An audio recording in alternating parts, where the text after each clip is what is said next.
Okay,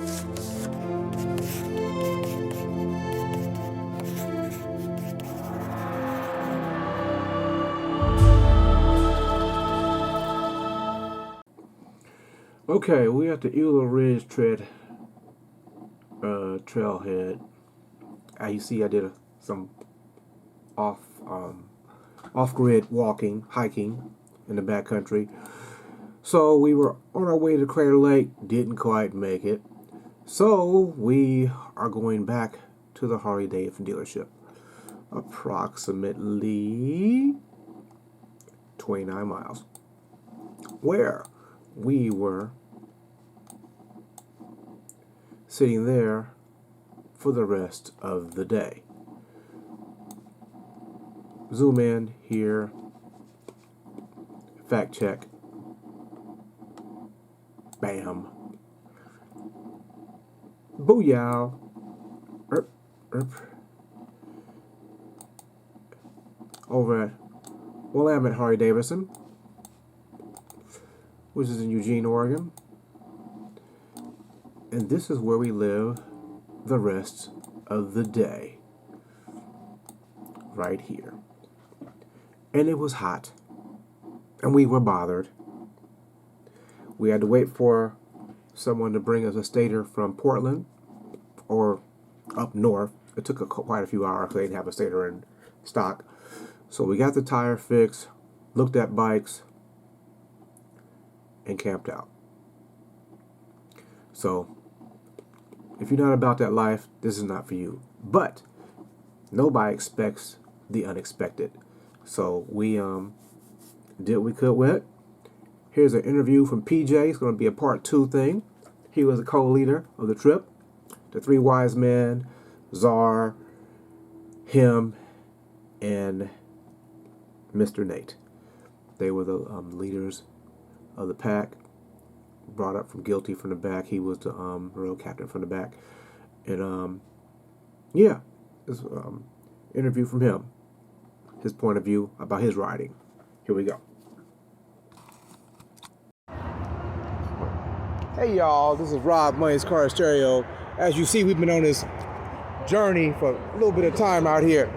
I got another one of the co-captains of the team here who's leading us in direction, getting us where we need to be at, you know. The one and only PJ, VP, Rare Breed, Inland IE chapter. Man, I got a question. How long you been doing this, PJ? Not long, actually. Not long? About 5 years, actually, ground pounded. Actually ground pounded? On a Harley. Uh-huh. I started off with, back when I was 9 years old. What was you on then? That mini bike. Oh, okay. And then went to a Honda Z50, Uh-huh. to a Honda XR75, to a Honda 175, to Uh-huh. a Honda 250.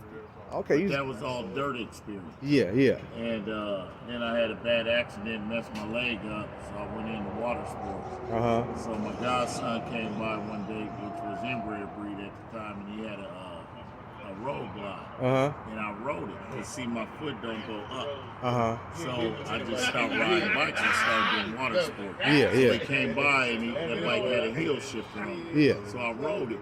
And I said, dang, this is cool. I was shifting gears. It was smooth, tame, you know, from a dirt bike always jumping up on you. Yeah, yeah. Or crotch rocket. Uh-huh. And I had a 650 Nighthawk. Uh-huh. And so anyway, I rode it, and I came back to the house. I said, man, I can ride this cross country. Uh-huh. Not knowing that I was going to start riding cross country. Yeah, yeah. So then he said, it got music on it too. I said, bikes ain't got no music on it. So he turned the stereo on, and I took off again and took a ride. I said, if I have music, heel shifter, and tame as this bike is, I can really ride across country. Yeah, yeah. So in 2015, I did an all-chapter run with the club. And I seen how my energy level was high, and I really just enjoyed riding the bike and the motor. So that's what got me going, and that's what I do when I'm out here. You know, a lot of people, I get a lot of scenery, I see a lot of things, but my most enjoyment comes from riding my bike, my motor, and the challenge of the road. That's where my inspiration of riding long distance comes from. Curves are my favorite. Oh, okay. Yeah, y'all be getting it out there, man. You know, I got a question. So, what made you join the Rare Breed?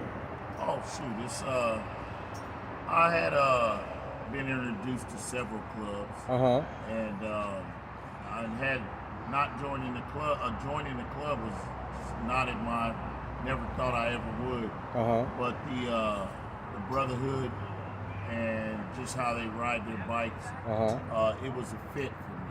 Okay. And I said I could do this. I like this organization. I always call it organization. So I joined. And at that point, it's been a good experience.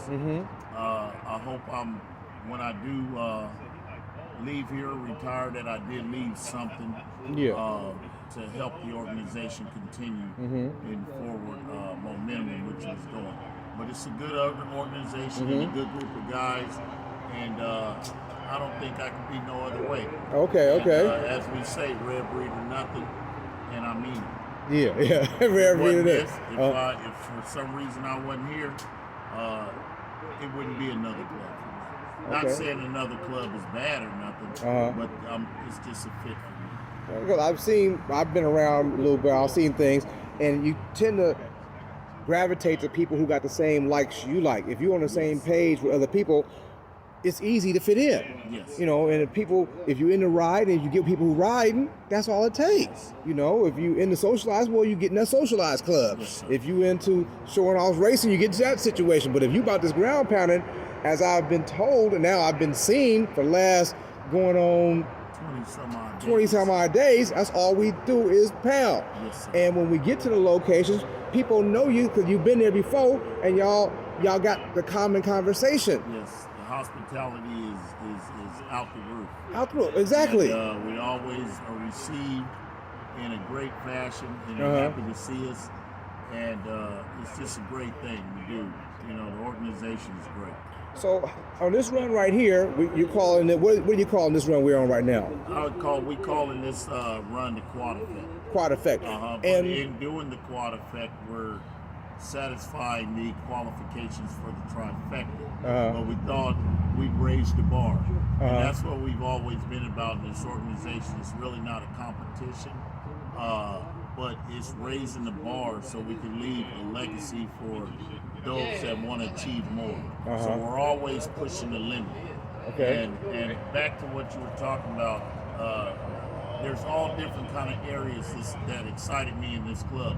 If you want to be a ground pounder, we got that in this club. If you want to be a local, we got that in this club. If you want to be get out to the functions and your mandatories, we got that in this club.